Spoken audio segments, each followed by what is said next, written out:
Bonjour à toutes et à tous. On va essayer aujourd'hui d'aborder une thématique qui n'est pas forcément très simple, qui est comment concilier en fait l'intelligence artificielle et l'intelligence relationnelle. Alors on va voir ce qu'on met derrière ces concepts-là. Et l'idée, c'était, je dirais, à travers cet événement du LabIA, de pouvoir effectivement essayer de lever, démystifier un certain nombre de choses liées à ces concepts d'intelligence relationnelle et la manière dont aujourd'hui on aborde, je dirais, cette problématique, notamment dans le cadre de la relation client.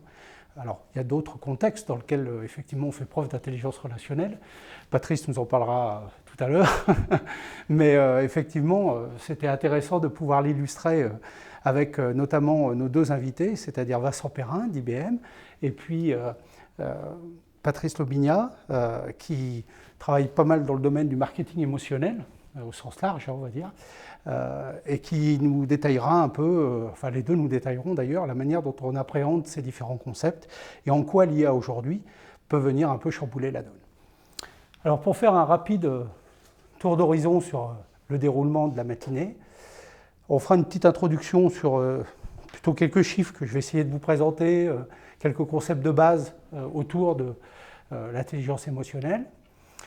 La boîte à outils du conversationnel, ça c'est quelque chose de très important. Donc Vincent vous présentera la vision d'IBM aujourd'hui dans ce domaine-là et ce que peuvent apporter des technologies comme Watson dans, je dirais, cette logique d'améliorer effectivement la relation entre, par exemple, un utilisateur et, je dirais, un centre d'assistance ou un centre d'appel.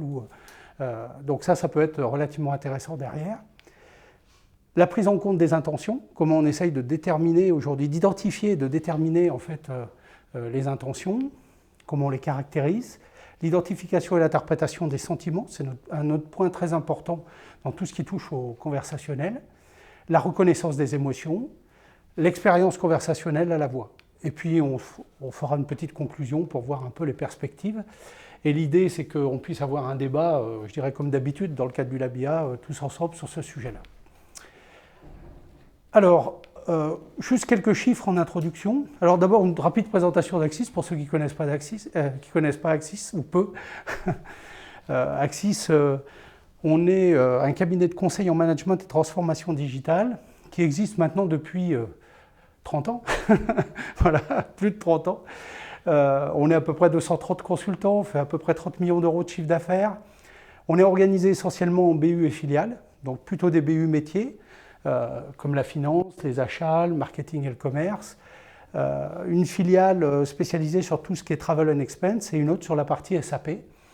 Ensuite, on a deux BU transverses, une BU data, qui intervient sur toutes les phases de data management, data transfo, data analyse, qui sont des points importants aujourd'hui quand on traite d'IA notamment, puisque le gros du travail, il est quand même dans l'analyse de données. Une BU change, qui est très importante puisqu'elle s'occupe de change management et accompagne, dirige aussi un certain nombre de grands projets au sein d'Axis dans le domaine du digital. Et puis des filiales à l'étranger, une filiale aux États-Unis, une filiale effectivement en Asie, à Hong Kong, pour assurer le développement d'Axis sur ces deux régions du monde qui sont extrêmement prolixes en termes de techno. Et puis des assets un peu particuliers, dont le LabIA. Alors, le LabIA, je dirais, c'est une entité un peu particulière qui a la capacité à poker un certain nombre de sujets et d'assurer un co-développement de use case avec nos clients et l'appui de nos experts métiers. Donc c'est une entité un peu spécifique chez Axis. Ce n'est pas une BU, ce n'est pas une filiale, c'est une entité au service des BU et filiales et de nos clients derrière pour développer ensemble des cas d'usage qui parfois sont un petit peu durs à mener en interne et où on a besoin d'être challengé par l'extérieur et de bénéficier de la compétence à la fois de nos data scientists, data analystes, mais aussi de nos technomakers sur certaines phases plus techniques du projet. Voilà un peu pour le LabIA. Les différentes missions qu'on a réalisées à ce jour, j'en ai cité que 3 ici, mais elles sont d'importance. Je dirais, on a travaillé sur une mission de désengorgement en fait, du dépose-minute de Charles de Gaulle-Roissy, Donc ça, c'est peut-être un problème que vous connaissez toutes et tous quand vous prenez l'avion. À certaines heures, ça bouscule un peu au portillon. C'est comment est-ce qu'on peut monter un système d'alerte par apprentissage pour essayer de prévenir ce phénomène d'engorgement et prendre les dispositions qui vont bien. Donc ça peut être levée de barrières et réorientation du trafic. Ça peut être aussi des agents au niveau de la dépose minute pour essayer de faire fluidifier, pour fluidifier un peu plus le trafic. Donc voilà, c'est toutes ces choses-là qui sont importantes pour pouvoir assurer ce désengorgement et qui sont des mesures assez simples, hormis, je dirais, les problématiques de voirie. On sait que c'est la solution, mais qui n'est pas possible pour l'instant. Voilà. Un autre cas d'usage, donc on a plutôt travaillé là avec les gens de la partie Asia chez Axis donc, et de DMC, c'est sur la partie modèle de scoring afin d'identifier des zones d'implantation pour des magasins plus ou moins spécialisés. Ça peut être des magasins généralistes ou des magasins spécialisés. L'idée, c'est aussi de voir comment on peut déterminer le type et comment on peut, je dirais, proposer en fait un scoring qui permet de choisir la bonne implantation pour ce magasin.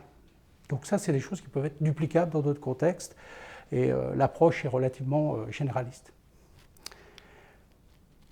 Un autre petit cas d'usage, et cette fois-ci en interne, c'est la partie chatbot RH, quelque chose de plus traditionnel, simplement pour assister notre responsable RH à certains moments de l'année, où parfois c'est un peu dur, il y a beaucoup de sollicitations pour connaître son reliquat de RTT ou du jour de congé, et il y a pas mal d'appels, à la fois pour connaître ce solde-là, mais pour connaître aussi la manière dont on calcule tout simplement ses congés payés ou ses RTT. Donc ça, c'est des usages d'agents conversationnels qui effectivement sont assez répandus aujourd'hui avec des choses plus ou moins évoluées. Ça va du simple scripting à des choses effectivement où on veut laisser la part belle, je dirais, à l'utilisateur et à la manière dont l'utilisateur peut dialoguer ou interagir avec cet agent. Alors on va rentrer un petit peu plus dans le vif du sujet. D'abord quelques éléments chiffrés, parce que c'est toujours assez intéressant. Selon une étude du Gartner, on estime qu'en 2020, un consommateur conversera davantage avec des robots qu'avec son conjoint. Alors quand on voit ça, on se dit « Ah ouais !» On va dans un sens où effectivement, je dirais le bot aujourd'hui, il est capable de mieux nous comprendre quelque part que ceux qui sont parfois nos plus proches, enfin nos proches. On a un dialogue qui est parfois plus enrichi à dialoguer avec un bot qu'à dialoguer avec un être humain. Donc ça peut faire peur. Hein. Donc, mais bon, c'est quelque chose d'intéressant à avoir en tête pour la suite. Autre point intéressant, nous passons les 2/3 de notre temps aujourd'hui à interagir avec des humains. En 2020, toujours une projection à très court terme, hein, puisque dans le domaine des technos, le long terme, c'est dans 6 mois. Hein. Donc on est sur quelque chose qui est... D'ici 2020, on pense que 85% des interactions se feront avec des machines. Donc ça veut dire que quelque part, on est quand même dans un domaine où l'humain commence à s'estomper sur un certain nombre de relations au profit effectivement de ces fameuses machines, de ces robots, avec qui on va commencer à dialoguer pour différents actes de la vie courante, quoi. Autre chiffre intéressant, et ça va un peu à l'encontre, parce qu'il faut toujours contrebalancer un peu les choses, 70% des clients européens craignent qu'il y ait de moins en moins d'échanges humains en magasin dans le futur. Donc paradoxalement, on dialogue de plus en plus avec des robots, mais on regrette que finalement on dialogue avec ces robots, puisqu'on se dit « Ah c'est bête, ça serait mieux si on pouvait conserver des relations humaines un peu plus enrichies, un peu plus étoffées ». Autre point intéressant, c'est que 40% des Français ont confiance dans le numérique. Ça veut dire que 60%, point d'interrogation, est-ce qu'ils n'ont pas confiance dans le numérique? Est-ce que quelque part, ils sont sans opinion? Donc, si on rapproche ces deux chiffres-là, c'est relativement, je dirais, ça nous renseigne pas mal sur l'état d'esprit d'un certain nombre de nos collaborateurs qui trouvent une certaine facilité à utiliser ces agents conversationnels, mais qui, d'autre part, n'ont pas forcément confiance tout à fait dans les outils numériques et qui regrettent aussi que finalement la relation client ne soit pas plus présente dans les interactions qu'on peut avoir entre une marque par exemple et un consommateur ou simplement entre un salarié et son entreprise à travers, je dirais, un certain nombre d'outils. Autre point intéressant aussi, c'est qu'une marque dispose seulement de 3 secondes pour saisir l'attention d'un client potentiel en ligne. Donc c'est quelque chose d'assez marrant parce que ça veut dire qu'aujourd'hui on est quand même dans l'immédiateté. Donc ça c'est aussi un facteur. Pourquoi est-ce que parfois la relation humaine est difficile à mettre en place? C'est que les deux interlocuteurs ne sont pas forcément disponibles au même moment, ce n'est pas les mêmes créneaux horaires, ce n'est pas les mêmes jours, c'est pas les mêmes. Et puis qu'on n'a peut-être pas forcément envie de dialoguer ou d'enrichir, je dirais, la relation de communication qu'on peut avoir, alors que finalement un bot, il est fait pour ça. Donc on va dialoguer à tout moment avec lui. Et s'il a été relativement bien développé, cette relation est relativement riche. Donc on ressort avec pas mal d'informations. Donc voilà, tout ça c'est des facteurs qu'il faut avoir en tête pour pouvoir, je dirais, se poser la question derrière de finalement comment concilier l'intelligence artificielle et l'intelligence relationnelle. Alors l'IA en 2 mots, mais Vincent sera beaucoup mieux placé que moi pour en parler dans 2 minutes. Dans le passé, c'était plutôt vu comme, je dirais, quelque part, une technologie qui était destinée, ou un ensemble de technologies destinées à résoudre des problèmes complexes. Aujourd'hui, on le voit plutôt comme un ensemble de concepts et de technos qui visent, je dirais, à réaliser des systèmes, des machines, capables d'agir comme des humains ou de penser comme des humains. Le penser comme un humain est quand même pas facile. Donc, il y a une notion de mimétisme, on verra qu'il y a d'autres courants dans l'IA, mais je dirais ce courant je dirais, qui vise je dirais, à imiter quelque part le fonctionnement du cerveau humain, c'est encore celui qu'on voit dans pas mal d'applications en termes d'intelligence artificielle, même s'il est extrêmement limité. Hein. Aujourd'hui, quelque part, on sait à peine reproduire le fonctionnement je dirais, au niveau du cerveau humain, je dirais, de raisonnement cognitif d'une fourmi. Donc vous imaginez au niveau du cerveau humain ce que ça peut donner. Donc on a encore des pas à faire. Donc on est loin de pouvoir mimer, je dirais, le fonctionnement du cerveau humain à l'aide de machines. Donc on n'est qu'au début d'un certain nombre de choses. Et c'est peut-être pas la bonne solution non plus, parce qu'une machine, parfois, elle n'est pas forcément intelligente, ou nous, on n'est pas forcément, je dirais, brillants dans nos...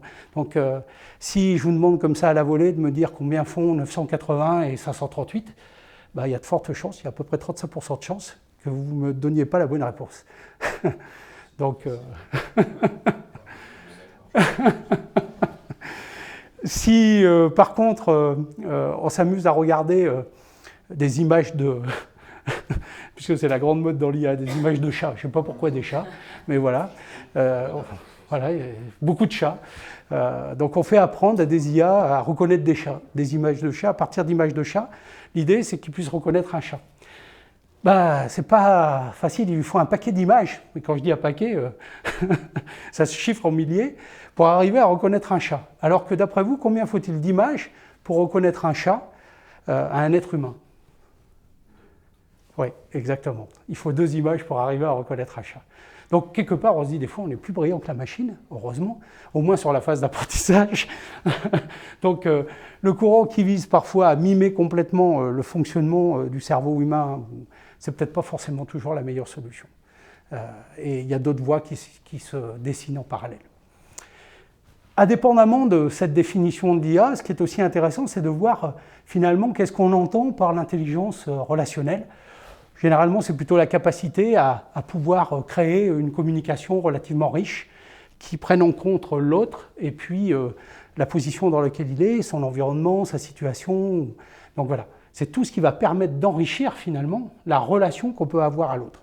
Et ça, c'est quelque chose qui est relativement important. En tant qu'être humain, on a besoin de cette relation, je dirais, enrichie quelque part. Alors là, elle n'existe pas toujours, hein. Parfois dans l'objet de communication, on n'y met pas grand-chose, surtout quand on n'a pas envie de discuter. Mais d'autres fois, on y met pas mal de choses pour que justement la communication soit la plus riche possible. Alors, pour venir vraiment sur le thème, comment concilier intelligence artificielle et intelligence relationnelle, ça nous amène à nous poser une autre question, finalement. Vous allez dire, on répond à une question par une question. Oui, c'est dans quel objectif? Dans le cas de la relation client, elle est simple, la réponse.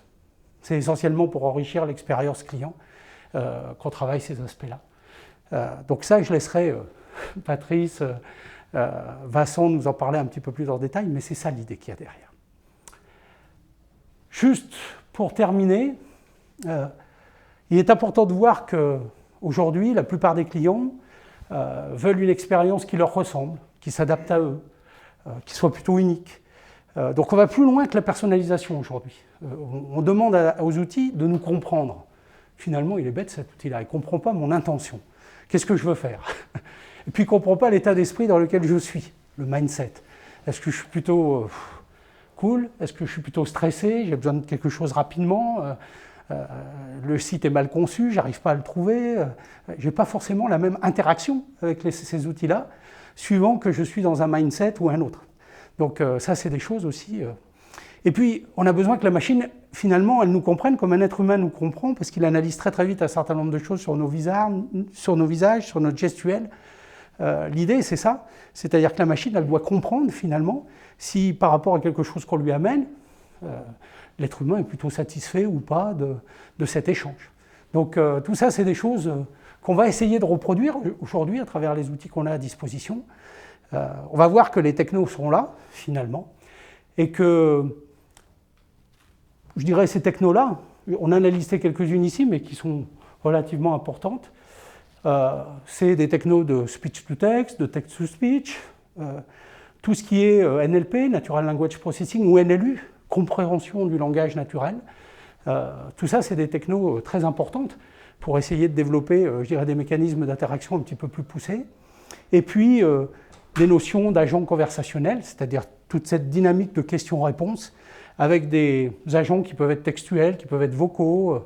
Donc, on essaye de décliner ça à différentes sauces. De façon assez résumée, juste ce petit slide pour vous montrer que finalement, il y a pas mal de choses, hein, côté NLP, côté NLU. Donc quand on parle agent conversationnel, on a souvent l'impression que c'est très simple, on crée un dialogue finalement entre une machine et puis un système virtuel et puis un utilisateur derrière. Mais derrière, ça met en jeu énormément de technologies. Si on regarde juste sur la partie NLU, c'est incroyable le nombre de choses qu'on peut avoir, puisque une machine, elle ne reconnaît pas toujours bien, je dirais, le contexte. J'utilise souvent cet exemple-là, mais si je parle de pelle dans un contexte particulier, qui est la banque, il y a de fortes chances que mon IA, si je ne l'ai pas entraînée à ce contexte-là, elle reconnaisse le mot pelle sous, je dirais, l'orthographie PE2LE et pas PEL. Parce que le pelle, ça ne lui parle pas du tout en tant que tel, si mon IA est plutôt généraliste. Donc l'idée, c'est vraiment de spécialiser les IA de plus en plus par rapport à un domaine, par rapport à un contexte, et d'essayer de faire en sorte que les outils s'adaptent le plus possible à l'environnement, effectivement, des utilisateurs de ces agents. Alors, je vais passer maintenant la parole à Vincent Perrin pour qu'il rentre un peu plus dans le détail sur ce qu'on appelle la boîte à outils du conversationnel, c'est-à-dire finalement l'ensemble de ces technos. Qu'est-ce que c'est? À quoi ça sert? Et comment on met ça en jeu? Vincent, je te laisse le bâton de maréchal. Vas-y. Merci, bonjour à tous. Bon, effectivement, l'idée c'est de rentrer un peu plus dans la technique et de comprendre un peu, parce que tout à chacun dans cette salle et à distance, on utilise au quotidien des chatbots de plus en plus. Et dans un certain nombre de cas, même si je ne le promets pas, sans le savoir. Et je voudrais partager avec vous ce que veut dire un certain nombre de termes qu'a évoqué Jean-Luc. La notion d'apprentissage, la notion de comprendre l'intention, comprendre la demande, dans un contexte qui est loin s'en faut non trivial. Globalement, à la fin de cette conférence, vous aurez compris 95% de ce que j'aurais dit. Et ça n'a rien à voir avec votre compétence, vos biais, vos apprentissages, c'est principalement la problématique du langage naturel. Le langage naturel est complexe, il est évolutif, il est adaptatif en fonction de la personne. Et tout ça, transcrire dans une intelligence artificielle, c'est loin s'en faut quelque chose de non trivial. Et effectivement, comme l'a dit Jean-Luc, aujourd'hui les intelligences artificielles sont extrêmement verticalisées, extrêmement domaine-centriques. La manière dont je travaille avec mes clients, c'est d'entraîner des intelligences artificielles sur leur domaine d'activité. Parce qu'un des éléments qu'a très bien évoqué Jean-Luc est la notion de désambiguisation, être capable de comprendre le terme ou le contexte dans lequel la personne s'inscrit n'est pas quelque chose de facile. Mais le langage humain, dans cette salle, on va dire une moyenne d'âge de 30-35 ans. On pratique cela depuis maintenant un certain nombre d'années. Transmettre ça à une machine, c'est pas forcément facile. Globalement, vous l'avez un peu tous fait. Vous êtes dans un chatbot, elle commence à initier une conversation avec vous et vous exposez votre besoin, vous exposez votre attente, vous exposez votre remarque. Dans ce cas-là, j'exprime le fait que je suis frustré, donc je suis frustré, je n'arrive pas à me connecter à votre site web. Je pourrais par exemple être sur un site de e-commerce, j'ai besoin d'acheter le cadeau pour l'anniversaire de mon fils et je n'arrive pas à le faire. Qu'est-ce que doit faire la machine? Qu'est-ce que doit faire le système, l'intelligence artificielle, pour être capable de comprendre cela? Et quel est le processus que cela va découler? La première approche, ça va être d'être capable de classifier, de comprendre là où les intentions. Alors, au travers d'un chatbot, c'est principalement une intention. Mais si on transcrit ça dans un autre canal plutôt asynchrone de type email ou de type formulaire web, je vais peut-être avoir plusieurs intentions. Ce qui est très commun en France, un peu moins aux États-Unis. Si vous écrivez plusieurs demandes dans un email à un Américain, vous avez une chance sur deux qu'il ne prenne que celle qui l'intéresse et qu'il oublie complètement les autres.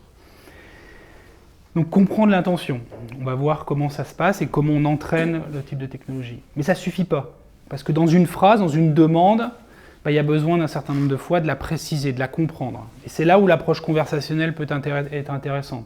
C'est de dire, la demande qui m'a été faite, elle n'est pas suffisante pour réaliser la transaction, elle n'est pas suffisante pour comprendre le contexte. Donc j'ai d'autres éléments qui vont permettre cette compréhension, qui ont été un peu évoqués par Jean-Luc, cette notion de NLU, d'extraire de l'information. On va voir comment ça se passe. Et bien entendu, la fin des fins, être capable de dialoguer. Dialoguer, fournir une réponse, interagir avec un système transactionnel. Si la personne me demande à quelle heure part le train demain pour Paris, je dois interfacer un système pour récupérer l'information, répondre au client. Et exploiter le contexte. Si je suis sur un site de e-commerce, si la personne est authentifiée, j'ai plein d'informations, j'ai plein de données froides sur le client. Potentiellement, dans la conversation que j'ai eue avec lui, j'ai extrait d'autres informations. Donc la réponse, elle a aussi vocation à être variabilisée en fonction du contexte dans lequel elle est.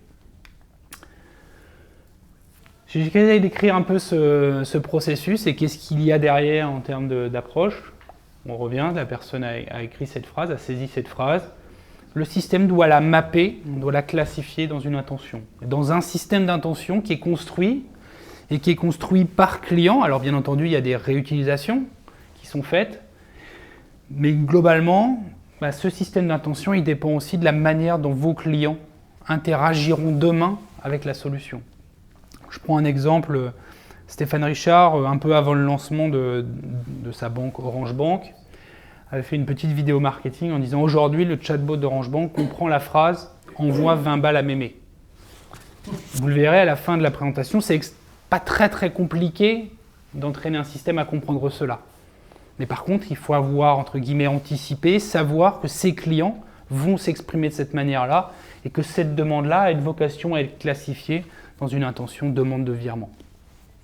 Donc adapter aussi le vocabulaire à l'interlocuteur qu'il y a derrière et potentiellement, et on y reviendra, l'émotion qui peut être transmise derrière, d'où la notion de diversité dans la conception de ce type de solution.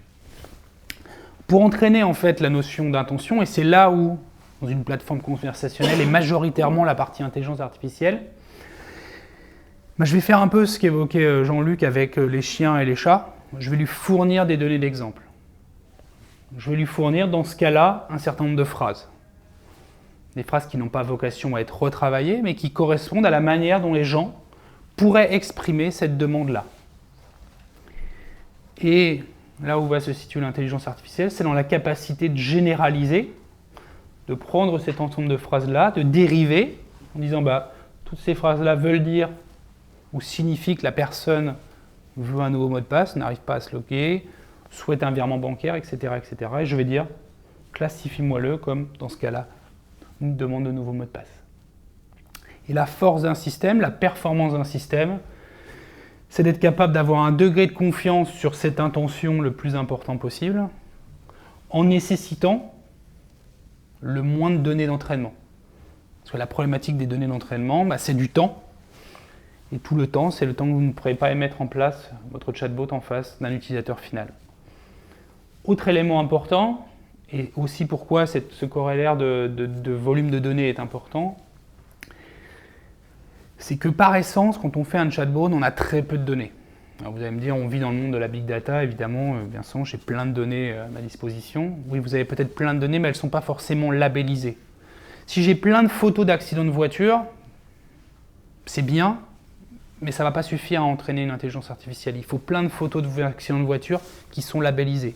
Là, il faut plein de phrases qui sont regroupées par ensemble pour caractériser cette intention-là. Et vous ne savez pas fondamentalement comment vos clients vont s'exprimer. Parce qu'on ne s'exprime pas de la même manière en vocal qu'en textuel. On ne s'exprime pas de la même manière si on est en face d'un chatbot que si on est en face d'un humain. Et donc, il faut mettre le système rapidement en production pour pouvoir être capable de collecter de la vraie donnée et d'adapter le système et de réentraîner le système. Et si je reviens sur ma phrase, ça ne va pas forcément me suffire à caractériser la demande et à mieux la comprendre. Parce qu'il y a plein d'autres informations dans la phrase. Donc si je n'extrais que cette notion d'intention, potentiellement je ne sais pas sur quel système la personne n'arrive pas à s'authentifier. Si je prends un autre exemple, qui est l'exemple de la pizza, imaginons que je veux concevoir un chatbot autour d'un pizzaiolo, pour un pizzaiolo, je vais entraîner le système à reconnaître l'intention. Je souhaite vous commander une pizza, je voudrais venir chercher une pizza ce soir chez vous, je voudrais que vous me livriez une pizza. Globalement, mis à part si la pizzeria ne fait qu'une seule pizza à sa carte, cette information ne va pas suffire. Il faudra avoir la typologie de la pizza, la taille, est-ce que c'est emporté, est-ce que c'est en livraison. Et c'est là que rentre un deuxième élément, un deuxième artefact dans la conception d'une plateforme conversationnelle, c'est la notion d'entité, qui va être capable de préciser, de caractériser la demande. C'est la composante de ces deux informations qui va permettre de mieux caractériser celle-ci. On parle aujourd'hui d'intelligence émotionnelle. Dans une certaine mesure, le système est capable de percevoir l'émotion qu'il y a dans la phrase qui est saisie ou dans la voix qui est saisie. Ce ne sont pas des systèmes qui sont extrêmement fiables, loin s'en faut, parce que la notion de culture est importante, parce qu'aujourd'hui, en termes de volumétrie d'exemples, c'est assez limité. Il y a d'autres notions qui peuvent rentrer, l'ironie, etc., etc. Mais on arrive dans un certain nombre de mesures à extraire cette information-là. Alors qu'est-ce qu'elle va servir dans l'approche conversationnelle ? Elle peut servir à adapter le fond ou la forme de la communication. Le fond, ça peut être de dire, si la personne est énervée, je vais escalader vers un humain. Chose que l'on préconise de manière extrêmement importante dans un chatbot, qui ne va pas couvrir 100% des demandes. Prévoir cette escalade vers un humain est importante. Ou juste adapter la forme de la communication. Je reviens sur mon exemple du retail. Imaginons qu'on soit le 23 décembre.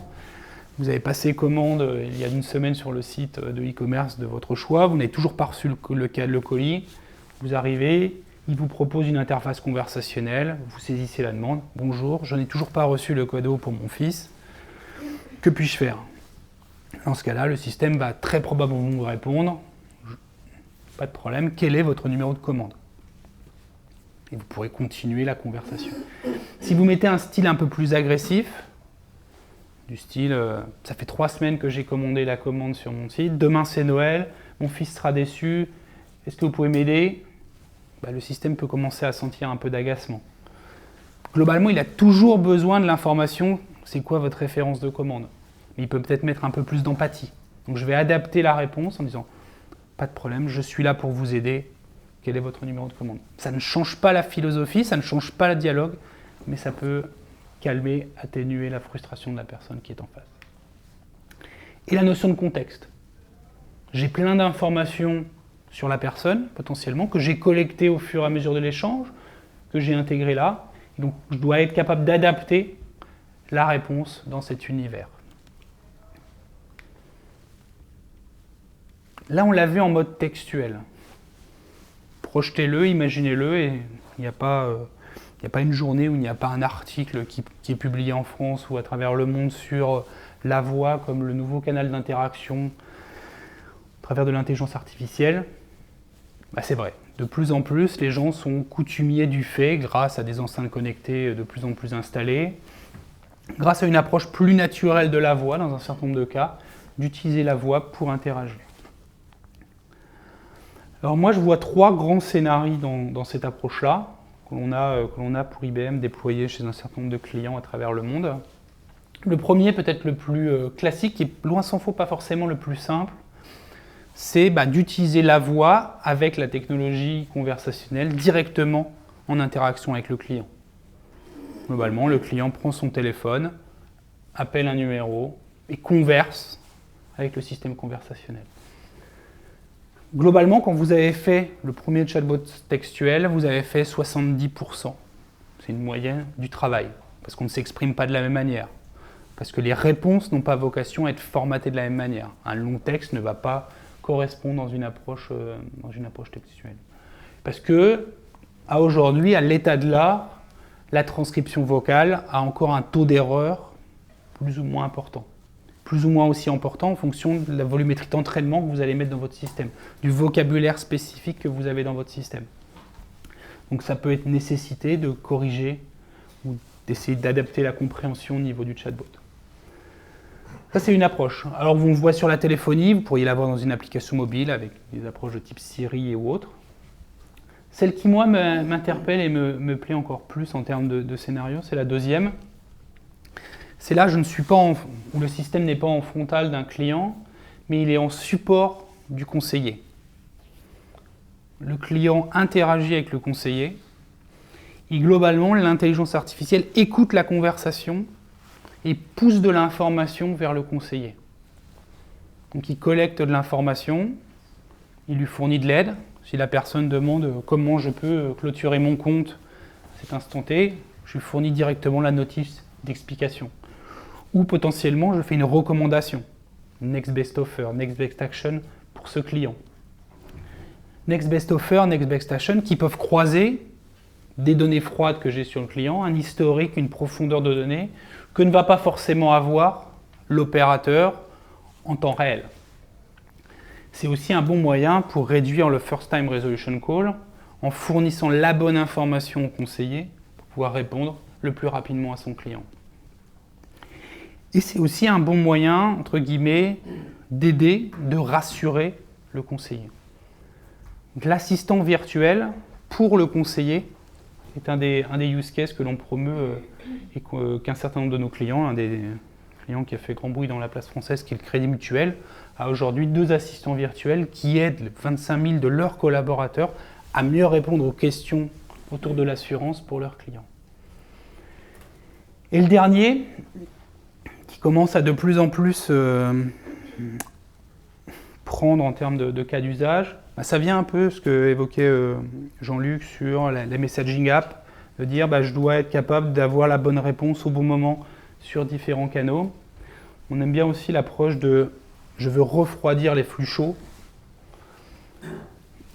Si le client appelle, ce qui se passe encore majoritairement aujourd'hui, vous avez le message du style « Désolé, l'ensemble de nos collaborateurs sont occupés avec nos clients préférés, le temps d'attente est de 15 minutes. » Derrière, on peut rajouter le message, mais si vous le souhaitez, vous pouvez basculer sur une communication de type textuel depuis votre WhatsApp, depuis votre Facebook Messenger, depuis l'application embarquée sur le mobile, pour faire une interaction avec le conseiller, soit le conseiller physique, soit l'assistant virtuel. L'avantage pour le conseiller physique, ça peut être aussi la possibilité de gérer 3, 4, 5 conversations en parallèle, avec les problématiques de temporalité qui peuvent être là. Donc la voix est de plus en plus un canal qui est usité. Ouais, on peut laisser. My name is Daniel Coles, Regional Chief Investment Officer of UBS in Switzerland. I will help you navigate financial markets. What would you like to know? Tu peux juste l'arrêter, la vidéo.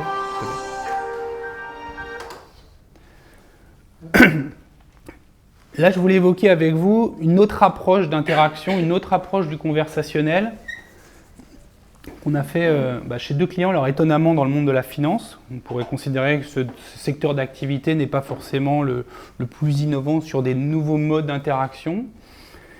Mais vous l'avez en haut à gauche avec Royal Bank of Scotland, qui utilisent en fait la solution d'une startup qui s'appelle Soul Machines, qui est connectée à la technologie Watson, qu'ils ont installée dans un certain nombre de leurs bureaux orientés client, où le client arrive à un kiosque et peut converser avec le système.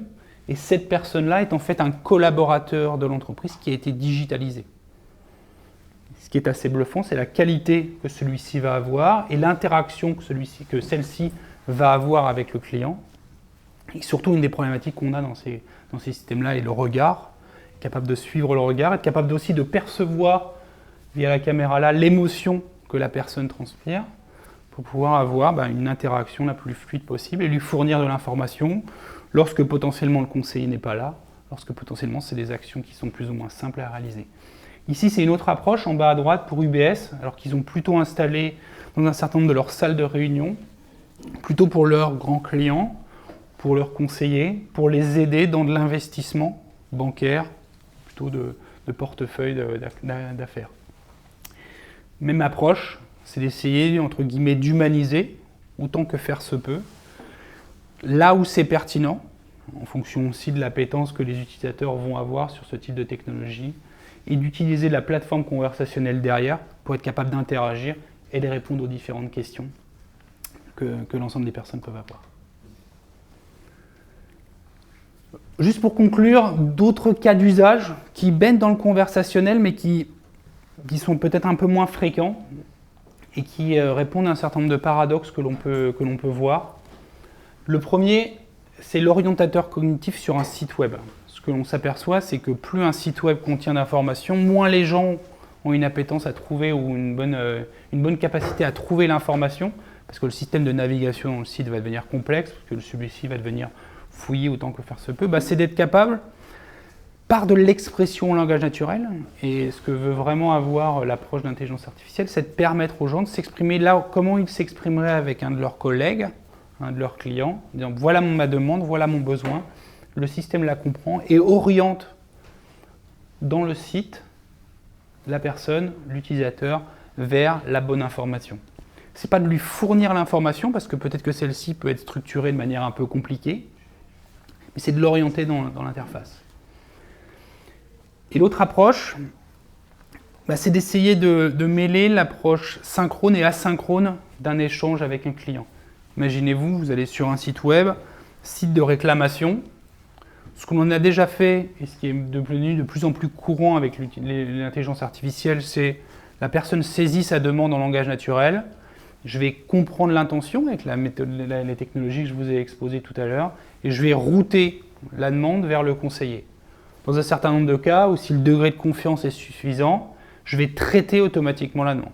Demande de rendez-vous, la personne m'a fourni toutes les informations, le système, connecté ou pas à du RPA ou à d'autres solutions, va aller checker les informations sur la disponibilité du conseiller, saisir ces informations dans sa messagerie ou dans son agenda et renvoyer un email au client. Ce qui permet d'alléger le conseiller de manière significative. Mais dans un certain nombre de cas, l'utilisateur, le client ne fournit pas assez d'informations. Donc je pourrais faire un routage vers le conseiller en ayant compris l'intention, la demande, mais celle-ci ne va pas suffire, donc ça va nécessiter un certain nombre d'allers-retours. Ce qu'on a imaginé et ce qu'on a mis en place pour des clients, c'est la capacité à basculer dans une communication synchrone suite à la saisie de cette demande-là par la technologie de chatbot en disant nous avons bien compris votre demande, mais il nous manque toutes ces informations-là pour les réaliser. Fournissez-nous ces informations manquantes et on va automatiquement soit rerouter vers le bon agent, soit traiter automatiquement votre demande. Point important, l'intelligence artificielle ne résout pas tous les problèmes, loin s'en faut, mais va permettre, dans des cas d'usage, dans des pains spécifiques, d'automatiser, d'augmenter l'expérience utilisateur, l'expérience client, en ajoutant un certain degré d'émotion, un certain degré de compréhension spécifique sur la relation, sur l'interaction avec le client. Et je vous remercie. Je te laisse la parole, Patrice.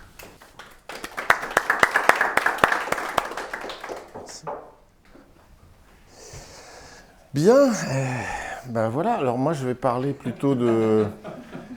plutôt parler d'histoire, d'émotions, d'humain, mais ça va faire le lien, puisque effectivement on voit bien les problématiques du retail par exemple aujourd'hui. Non seulement on n'est pas encore tout à fait dans la maîtrise des outils, et évidemment pas encore même dans leur implantation, mais on n'est pas non plus dans la maîtrise de la relation.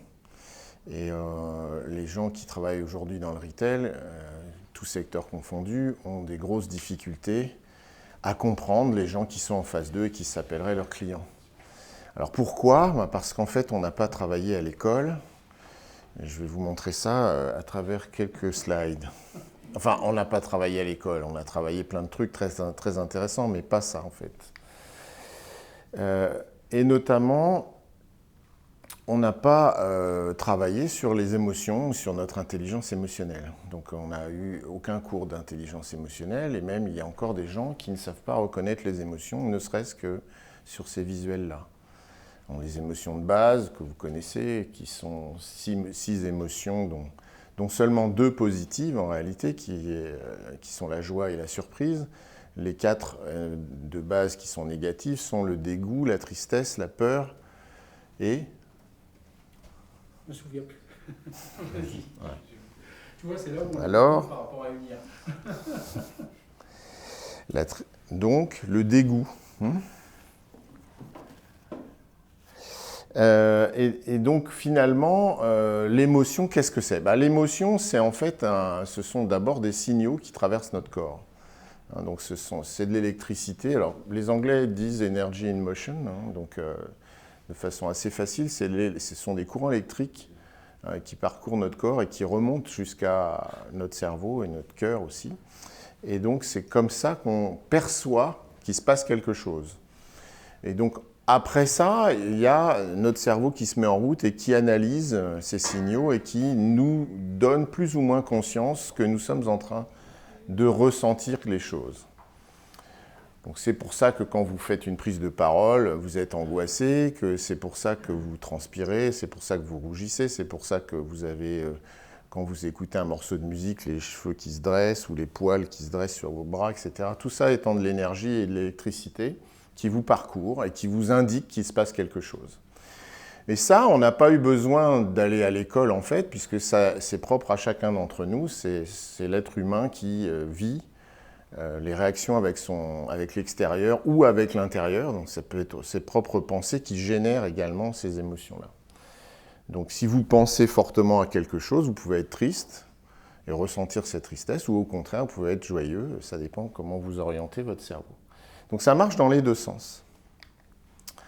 Et donc à l'école, quand vous étiez petit, vous appreniez plus vite qu'aujourd'hui. Vous avez remarqué ça, et en fait, c'est parce que vous vous amusiez. Donc on sait que quand vous aviez des émotions positives, les notions qu'on essayait de vous apprendre s'inscrivaient dans votre mémoire. Pour ceux qui ont eu des difficultés dans l'apprentissage, finalement, c'est parce que vous avez vécu l'apprentissage comme quelque chose de négatif. Soit parce que la maîtresse ou le maître d'école ne vous plaisait pas, soit parce que vous aviez déjà la pression de vos parents qui pensaient que vous alliez devenir polytechnicien dès l'âge de 3 ans. Et donc forcément, vous étiez stressé et quelquefois, ce n'était pas aussi amusant d'apprendre. Et puis, ce que vous savez aussi, c'est que quand vous étiez petit, vous aviez un énorme talent créatif. Alors là, je ne l'ai pas remis, mais il y a une étude de la NASA qui montre que quand on a moins de 18 mois, enfin de 3 ans en tout cas, on est au top de la créativité, puis ça décline. Et on arrive à l'âge adulte, c'est-à-dire à l'âge moyen de 35 ans, on arrive à environ 5% de la population qui reste un peu créative. Ouais. Donc c'est donc en fait au départ, on a une énorme liberté d'intelligence et une énorme ouverture pour capter tous les signaux qui vont vers nous, et puis on en tire des enseignements, donc on apprend.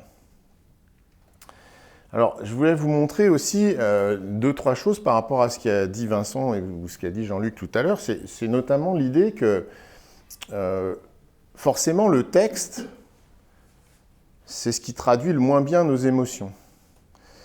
On a beaucoup de difficultés à décoder l'intensité et même la nature de l'émotion dans le texte. La machine a du mal, mais nous aussi, en fait, hein, on n'est pas très bon là-dessus. Pourquoi?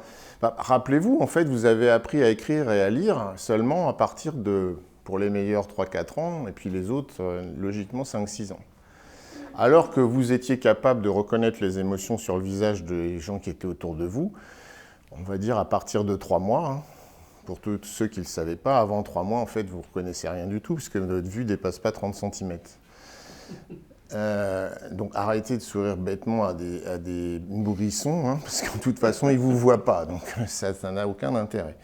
Mais petit à petit, vous avez appris par la vue, puis ensuite, vous avez appris aussi par le système auditif, et donc vous avez reconnu l'intensité de la voix, l'émotion dans la voix.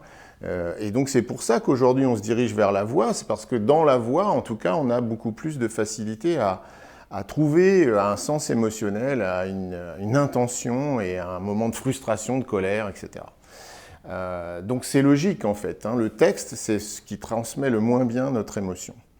Alors, ce qui transmet le mieux nos émotions, finalement, c'est notre cerveau, mais à travers un autre sens, qui est finalement la vue. Puisque c'est le sens qu'on a utilisé tout au début, hein, et donc, quand vous regardez une toile ici contemporaine, vous avez, ou non, hein, ça dépend, une perception des choses, et en fait, c'est uniquement émotionnel, hein, ce qui se passe dans votre tête. Et donc, la compréhension ou l'interprétation que vous faites de ce tableau de Kandinsky, ici, ça n'est que par rapport, finalement, à l'émotion qu'il procure. Et donc ça, c'est assez intéressant de voir qu'on a une perception émotionnelle des choses qui devient une interprétation, et que chacun ici a une interprétation évidemment différente. Alors, bon, on a parlé de contexte tout à l'heure, mais on a aussi, bien sûr, intérêt à parler de culture, hein, puisque selon la culture de chacun, eh bien, on trouve ça moche, ou beau, ou inspirant, ou intergalactique, ou je ne sais pas quoi. Voilà.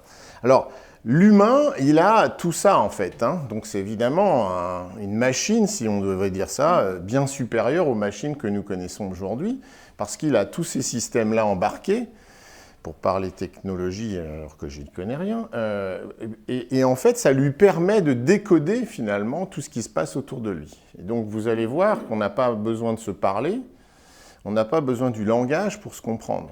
Donc, évidemment, le langage devrait faciliter notre compréhension, et ce n'est pas toujours le cas. Je vous montre une expérience que vous connaissez peut-être.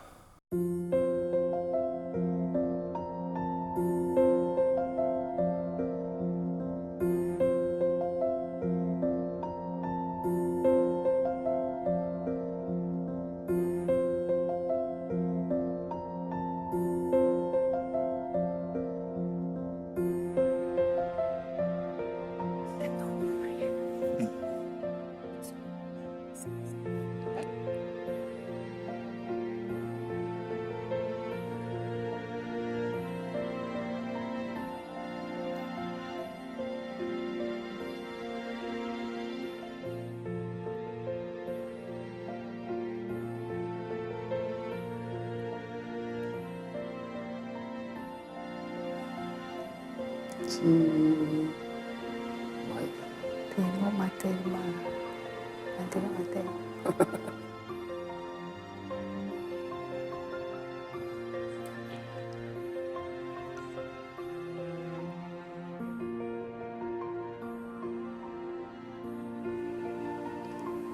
Bạn nghĩ lắm cô là Im như lắm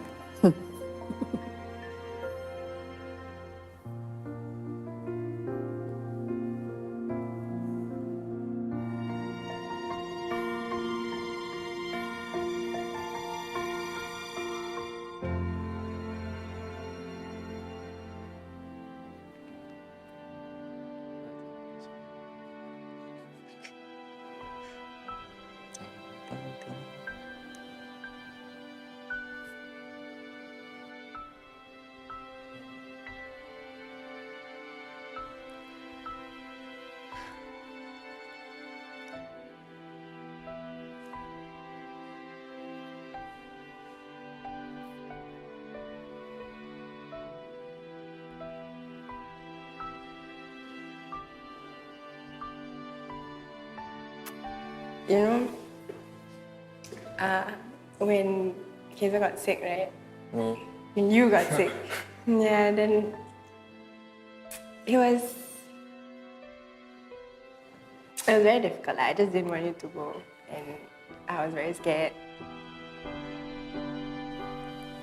Thank you, Jie, for looking after Dad. Okay, you are everything to him.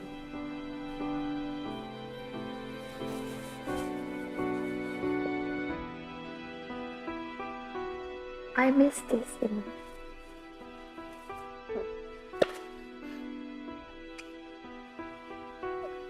Kau mini.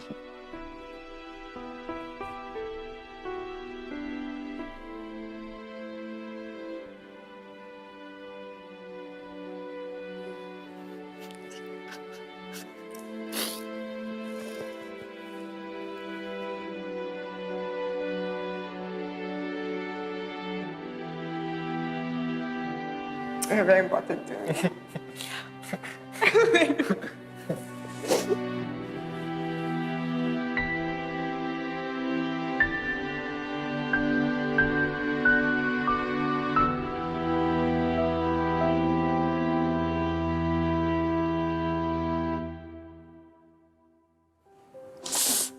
Emotional. Well, very rarely we have this opportunity to stand side by side.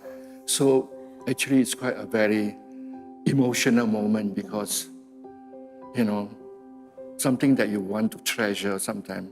I really feel like, she actually loves me. Because at home she'll be like always scolding me. That's love. You see my husband become old, I'm very happy with him. I still love her because still young now. He's still young. Irritating. So many years we never look into each other's eyes. You've never done this before. We used to talk, but not for so long. I decided to give her a hug, which I had never done it before for a long time. Oftentimes, when he sleeps, I pray over him. Just one thing that I can do as a mother. Yeah. It's during this moment that I realized that, like my father has actually aged a lot. So I feel that, we should really spend more time with our loved ones before they just leave, you see. I can see that she cares for me very much. She loves me very much. And I think that's the most important thing.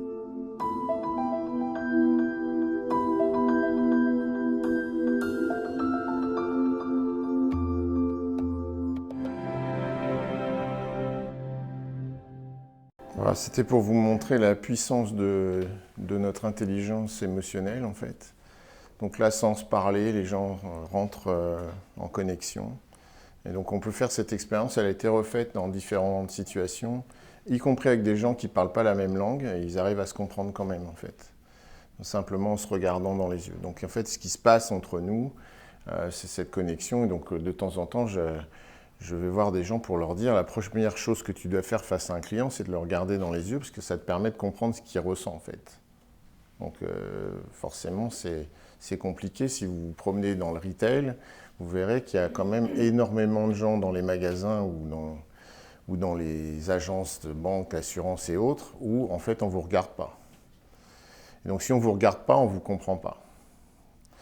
Et notre cerveau humain est fait de telle façon qu'en fait, on reçoit le signal de quelqu'un qui ne nous regarde pas, qu'il ne peut pas nous comprendre. Or, on disait tout à l'heure, l'expérience client, le plus irritant dans l'expérience client, c'est la sensation de ne pas être compris.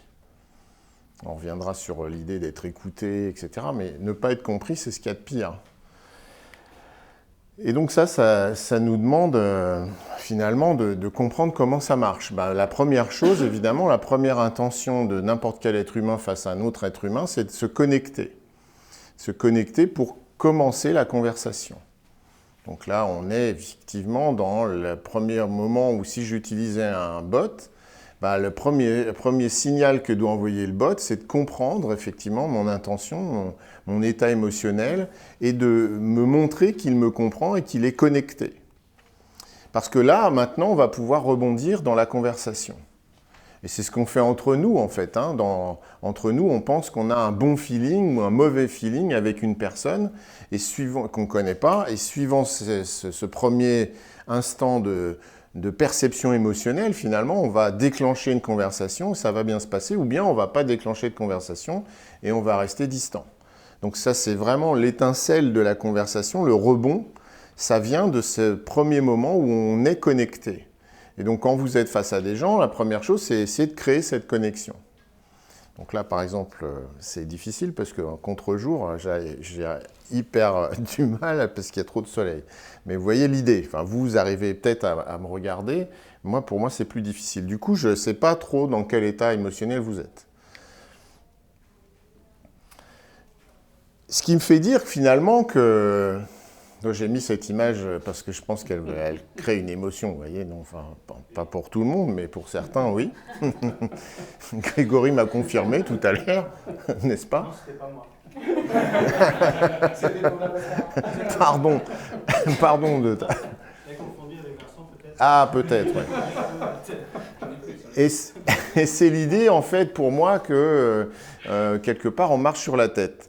Donc j'ai l'impression que, bien sûr, il faut développer nos technologies, bien sûr, il faut aider les gens dans les expériences clients, parce que forcément, mettre un humain en face de chaque humain, et c'est déjà difficile, et ça va être de plus en plus difficile, mais néanmoins, il faudrait aussi réapprendre aux humains à se parler et à se comprendre. Et je pense que c'est ça, enfin pour moi en tout cas, c'est une grande priorité et la grande difficulté des gens qui sont dans le retail et qui pensent que c'est parce que, évidemment, il y a Internet et aujourd'hui tout le monde voudrait acheter chez Amazon, alors que si on regarde le score du e-commerce en France, on est en moyenne à 15% et encore, j'ai lu il n'y a pas longtemps que le Printemps investissait je ne sais combien de millions d'euros pour essayer de passer de moins de 10% aujourd'hui de leur business en e-commerce à quelque chose qui serait plutôt proche de 15 à 20%. Donc on est très loin de ça. On a besoin des humains, on a envie de les rencontrer, à condition qu'ils soient performants. Parce que sinon, ils vont être effectivement remplacés par une intelligence qui, pour l'instant, serait artificielle, mais qui va devenir de plus en plus humaine, quelque part, dans sa façon de se connecter, de comprendre l'autre. Et il y a un moment où c'est inquiétant, c'est le moment où, en fait, l'humain va devenir moins performant que la machine, parce que là, il va perdre toute légitimité. Alors pour l'instant, on n'en est pas là, et moi je m'efforce aussi de mon côté de sensibiliser sur l'idée de travailler l'intelligence relationnelle, l'intelligence émotionnelle de l'ensemble des collaborateurs, qui soient au contact des clients ou qui soient au contact des autres collaborateurs. D'ailleurs, ça ne change pas grand-chose. Alors, juste pour vous montrer ce que les gens disent, en fait, hein, les gens qui sont les clients, c'est-à-dire nous, en fait, hein, puisque nous aussi, nous sommes des clients, bah, vous voyez bien, il y a l'idée centrale, en fait... Quand j'ai un service client, je m'amuse avec le client à le balader d'un truc à l'autre, donc taper 3, taper 4, etc. Je n'écoute pas ce qu'il dit, c'est-à-dire qu'en fait j'ai des schémas et je ne suis pas dans l'écoute, je ne suis pas dans l'écoute active. Alors les gens ne comprennent pas forcément ce que ça veut dire. Hein. L'écoute active, c'est ce qui me permet de me concentrer sur ce que dit l'autre et non pas sur ce que je vais dire après. Hein. Donc en fait, ça déclenche d'autres ouvertures, alors que quand je suis dans une écoute scénarisée, je me dis « Tiens, bonjour, je suis Patrice Lebignat, IFOR-Brands » et l'autre me dit « Bonjour, je suis Jean-Luc Marini, Axis Consultant ». Mais dans ce schéma-là, il n'a pas écouté ce que j'ai dit et bien souvent, à la fin de la conversation, il ne sait plus comment je m'appelle. Bon, ça ne marche pas avec Jean-Luc parce qu'on se connaît, mais ça marche avec d'autres. Ça vous est déjà arrivé. Je suis sûr que ça vous est déjà arrivé d'avoir quelqu'un en face de vous qui se présente et une fois que vous avez dit 4 phrases, vous vous dites « mais en fait, je me rappelle plus. Comment il s'appelle déjà ?» Bon, ça parce qu'on n'est pas dans l'écoute active. Bon, le fait de ne pas le comprendre, et puis évidemment, un des trucs que les clients n'aiment pas, c'est qu'on le fasse travailler. Bon, l'être humain étant feignant, il préfère que les autres travaillent à sa place.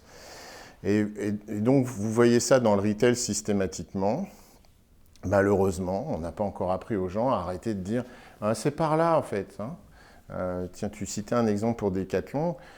Quand j'ai travaillé pour eux, je me suis amusé à voir ce qui se passait dans leur magasin. Il y avait des gens qui faisaient le sémaphore en disant « et alors, c'est par là, c'est par là. » Ils ne bougeaient pas, en fait. Hein. C'était des agents de circulation.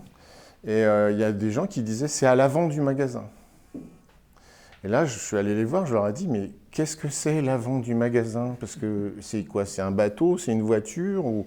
Parce que je ne comprends pas, moi, l'avant, je ne sais pas ce que ça veut dire, en fait. Quand je suis perdu dans le magasin, je ne sais même pas où est la sortie. Donc, comment je peux savoir où est l'avant? Donc, des choses comme ça qui sont dans du langage qu'on ne comprend pas. Alors, bien sûr, on est dans cette idée que le robot va faire mieux parce que lui, il aura effectivement bien tous les textes qui iront en face de tous les scénarios, il aura compris notre intention, et donc il va remplacer l'humain. Donc là, évidemment, on est dans ce délire de la peur que nous avons des robots, et je voudrais provoquer une émotion chez vous. Et donc, vous connaissez ce chroniqueur qui s'appelle Tanguy Pastureau, qui est assez... politiquement incorrect, border, etc. Mais dans cet extrait qui parle assez bien de ce que c'est qu'un robot, en fait. Il maltraite l'information, c'est Tanguy Pastureau, il est là. Donc on dit souvent, Tanguy Pastureau, que les robots vont nous remplacer dans tous les domaines. Oui. Eh ben, pas toujours. Et non, c'est un fantasme, Nagui. Vous ne serez pas remplacé demain par un robot. Aux grandes dames de Laurence Bloch, boss de cette radio, qui économiserait en charge salariale et qui, quand vous lui proposez un café, vous direz oui, ta gueule, avant de vous remettre un petit coup d'huile de vidange dans la jointure. Les robots, à l'heure actuelle, sont des cons, à un point tel qu'Énergie 12 en a commandé 10. Exemple, à Édimbourg, en Écosse, un hypermarché avait pris un robot. Tout rigolo avec ses petits yeux. Enfin, c'est aussi mignon qu'un enfant, mais moins intéressant puisqu'on ne touche pas la prime de rentrée scolaire. Ils l'ont appelé Fabio. Fabio le robot. Plus les machines sont sophistiquées, plus on a envie de leur donner un prénom. Personne en 87 n'a montré son Minitel à un pote en disant « Jean-Marc, je te présente Gisèle le Minitel. Gisèle, c'est Jean-Marc. » Tout en pensant « Est-ce que je dis à Jean-Marc que dans le tiroir de la commode de la chambre, j'ai aussi Bernard le canard ?» Non, on ne donne de prénom qu'à des appareils qui nous ressemblent. Par exemple, David Douillet a appelé Nathalie une compacteuse de métaux qu'il a croisée dans une casse auto. Donc les types du supermarché ont chargé Fabio de renseigner la clientèle, la tâche basique. Le client demande où sont les pâtes premier prix, on lui dit il n'y en a plus et on le renvoie sur les pâtes fraîches du fabricant polonais qui s'est appelé Marcello Boboloni Traiteur pour faire genre et qui vend le paquet 14,30 €. Et ben même ça, cette buse de Fabio, qui a la capacité de réflexion d'un sèche-linge, chez les robots c'est comme Nabila chez nous, a été infoutu de le faire. Exemple, dit France Info qui relaie la nouvelle, si des gens lui demandaient où sont les bières, ce qui est le cas en Grande-Bretagne de 11 clients sur 10, le robot, au lieu de répondre left, right, ok, this is the rayon des poivreaux, disait la bière est au rayon alcool. Ce qui paraît évident. La bière, c'est rayon alcool, puis le test de grossesse 48 heures plus tard, c'est rayon parapharmacie. Donc là, le patron du supermarché s'est dit Fabio le robot est nul. On aurait dû prendre Irène la Roumaine. Elle bossait au même prix, elle savait, elle, où est la bière. Parce que pour tenir 23 heures sur 24 à bosser, il faut teaser. Donc il a mis Fabio à un autre poste. On l'a chargé de distribuer des échantillons de produits. Mais là aussi, échec. Fabio donnait des pastilles pour le lave-vaisselle aux enfants en disant bon appétit. Après, ils avaient les mêmes dents que Vincent Cerruti quand il annonce qu'aucun pauvre a empoché le pactole du loto. Bon, et en plus, donc, ce Fabio le robot travaillait plus lentement que n'importe quel humain. Oui, en 15 minutes. Là où un être humain distribue 12 échantillons, ou Cyril Hanouna 416 tout en s'accrochant au plafond en bavant avec la tête qui tourne, Fabio n'en a distribué que 2. La faute aux clients qui l'ont évité. Voilà, un robot qui vous tend une tartine de rillettes, vous vous dites il y a un piège, il a planqué un boulon dedans. Alors que sur la caravane du Tour de France, quand les filles du char cochonou jettent des saucisses, on est tous là à hurler ah oui, donne-la moi Maloute. Parce qu'il y a un rapport humain et que c'est ça qu'on recherche. Nous ne sommes que des êtres éparpillés qui, à travers les autres, cherchent une place dans le grand tout. À part François Bayrou qui préfère être seul et qui pour ça a créé le modem. Enfin, dernier problème pour Fabio, le bruit du magasin. Nous, on est habitués à entendre à la caisse des gosses hurler je veux des bonbons pèse et des grands-mères hurler je veux le magazine télé, il y a Nagui en couverture. Ah, quand je le vois, j'ai les mêmes papillons dans le bide que quand j'ai rencontré Gunther en 41, cet officier si gentil. Mais Fabio, le robot, le bruit ambiant, ça le perturbe. Il n'a pas réussi à distinguer les conversations entre clients des demandes qui lui étaient faites. Quand un type disait à sa femme « je je t'aime, il répondait moi aussi mon canari, prends-moi dans les laitues. Par contre, si quelqu'un lui disait bonjour Fabio, où sont les chips, il se taisait. Hein, l'autre disait je sais pas, Zinedine Zidane, Carla Bruni, et jamais il ne trouvait les chips. Ce qui fait que pour la première fois de l'histoire de la Grande-Bretagne, un individu a eu une digestion normale. Donc le constat est là, Fabio le robot est lent, pas fut-fut, il répond à côté, il est comme nous. Si bien que le directeur de l'Hyper l'a licencié. Et avec un robot, c'est presque aussi simple de le faire qu'avec un salarié français après réforme du code de travail par Macron. On le met sur off, on le remet dans sa boîte, on le brade sur le bon coin en écrivant « Super robot, le top de la technologie, fait tout aussi bien qu'un ouvrier asiatique sans les odeurs de bouffe ».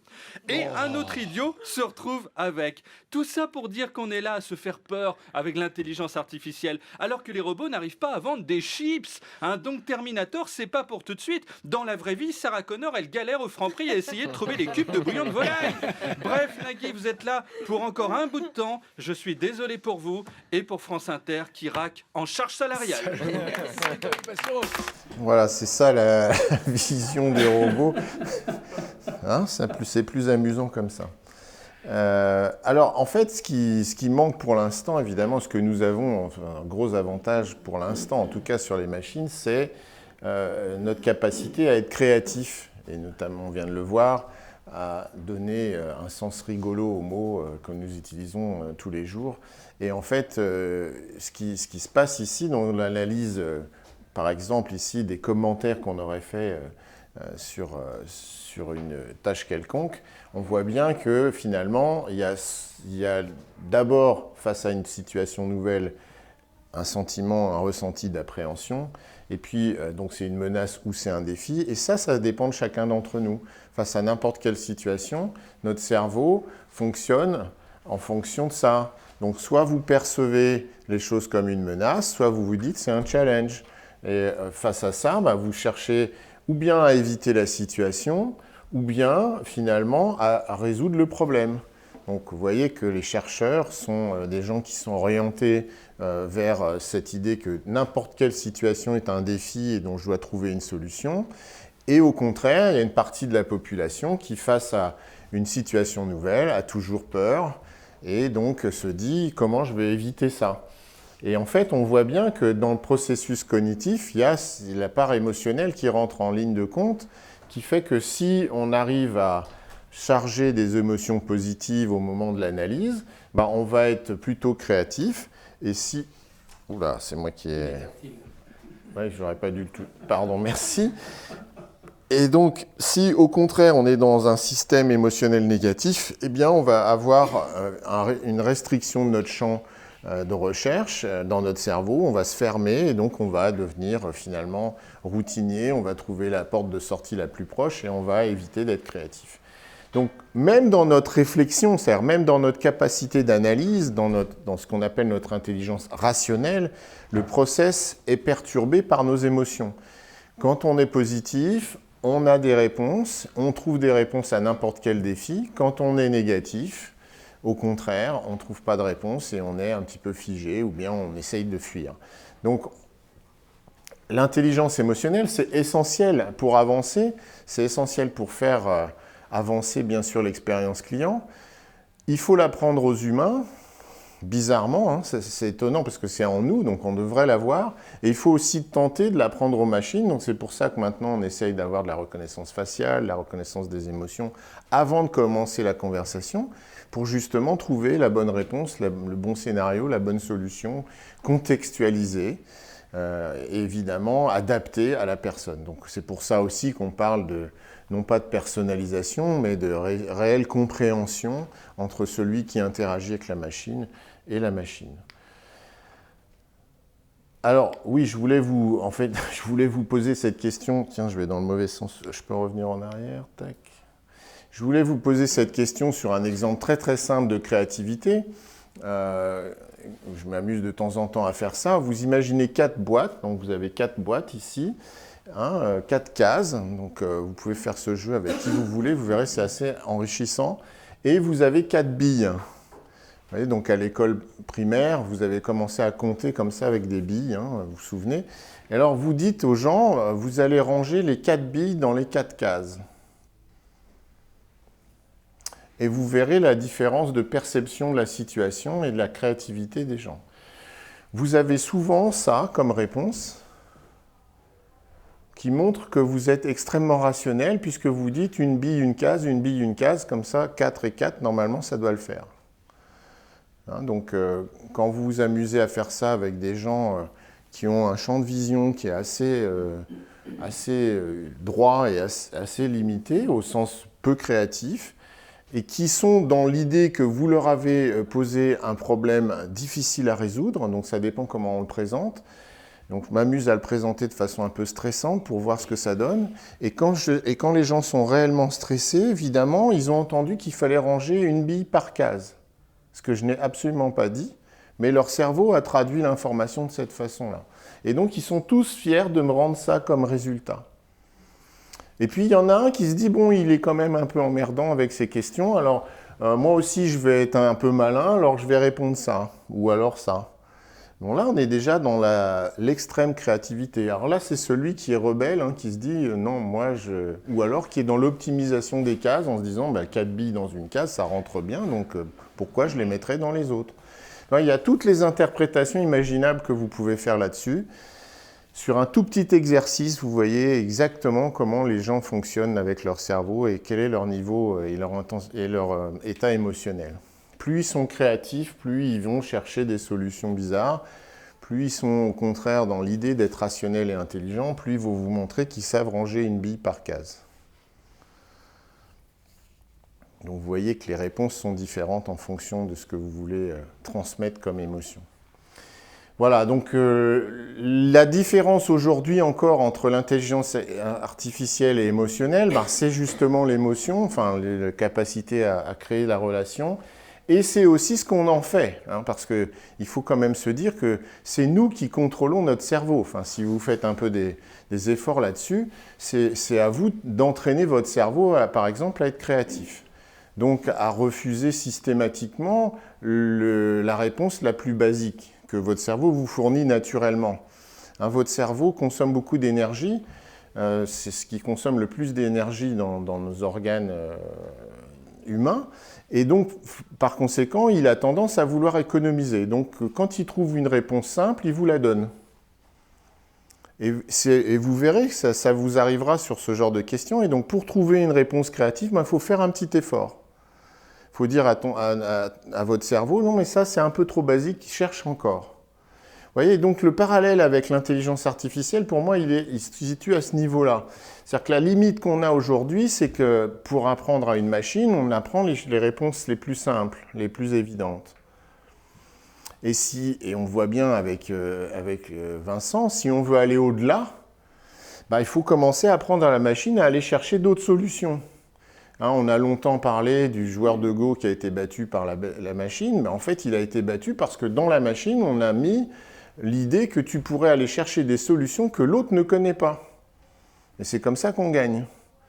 C'est toute la stratégie, en fait. Hein. Même si on réfléchit en termes économiques, une entreprise aujourd'hui, c'est une entreprise qui va aller chercher d'autres idées ailleurs que sur son marché. C'est-à-dire celle qui va trouver la bonne idée que les autres n'ont pas encore eue. Donc c'est la même chose que ça. Ou bien vous allez continuer de ranger une bille par case, ou bien vous allez essayer d'aller plus loin. Et on en est là, je pense, aujourd'hui, dans l'intelligence artificielle, on en est déjà à ranger une bille par case. Mais on s'interroge et on voit bien que si on veut être pertinent, il va falloir aller chercher autre chose. Voilà, donc nous, les humains, on a su le faire. C'est pour ça que pour l'instant, on a encore beaucoup d'avance. Hein. Notre cerveau est capable de faire plein de choses. Et on a su le faire parce qu'on s'est amusé. C'est-à-dire que, je vous rappelle, on avait 2 émotions sympas, et on les a toujours. On n'en a que 2, c'est la joie et la surprise. Et donc, quand on était enfant, on était surpris, émerveillé par tout ce qu'on rencontrait. Et puis, on était quand même très joyeux parce qu'on avait le droit, en fait. Hein. Et puis, petit à petit, on est devenus des gens sérieux. Mais bon, là, j'ai essayé de vous faire rire. Enfin, en tout cas, Tanguy a réussi. Donc je vous rappelle que la créativité, c'est l'intelligence qui s'amuse. Voilà, j'ai fini. Merci beaucoup.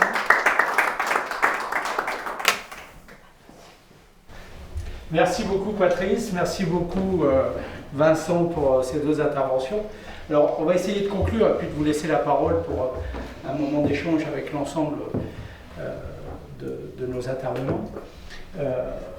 Ce qu'on voit bien, dans tous les cas, c'est qu'il y a un mouvement de fond actuellement au niveau de tout ce qui est conversationnel. Donc cette révolution-là, elle est déjà en marche. Ce sera difficile de pouvoir, je dirais, revenir en arrière. L'idée, c'est plutôt d'essayer d'améliorer, effectivement, tout ce qu'on peut faire en termes d'interaction entre, finalement, deux individus qui voient le monde un peu différemment. Donc, sachant qu'on n'a pas toujours le regard, comme disait Patrice, le fameux miroir de l'âme, pour voir en fait ce que l'autre derrière a dans la tête et la manière dont il voit le monde et dont il ressent les choses.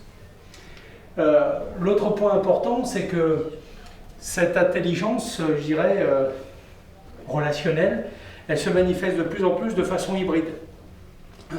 Certes, on voit maintenant pas mal d'agents qui remplacent, entre guillemets, un opérateur humain, mais on voit aussi pas mal de cohabitation entre un acteur humain et, je dirais, des bots derrière. Tout à l'heure, Vincent l'a souligné, c'est de plus en plus le cas, on voit des phénomènes d'escalade, mais plus que l'escalade, on commence à voir naître un aspect coopération entre, finalement, un opérateur humain et, je dirais, un bot derrière qui, lui, je dirais, répond à certaines logiques, à certaines problématiques, et qui, à un moment donné, est capable de pouvoir passer la main intelligemment, en fournissant aussi un paquet d'informations à l'opérateur humain pour qu'il puisse intervenir de la bonne façon. Une autre question qui est relativement importante, quand on commence à travailler sur ces aspects-là, est-ce que l'IA, finalement, elle ne va pas permettre l'humanisation du travail? Alors, en sens inverse, puisqu'on a tendance à nous dire, oui, l'IA, finalement, c'est parfois un peu dur, l'humain disparaît de la boucle. Ben non, l'IA peut parfois, au contraire, mettre l'humain dans une situation telle qu'effectivement, il va pouvoir tirer la pleine puissance de ce qu'il sait faire le mieux, c'est-à-dire être créatif, comme le disait Patrice tout à l'heure.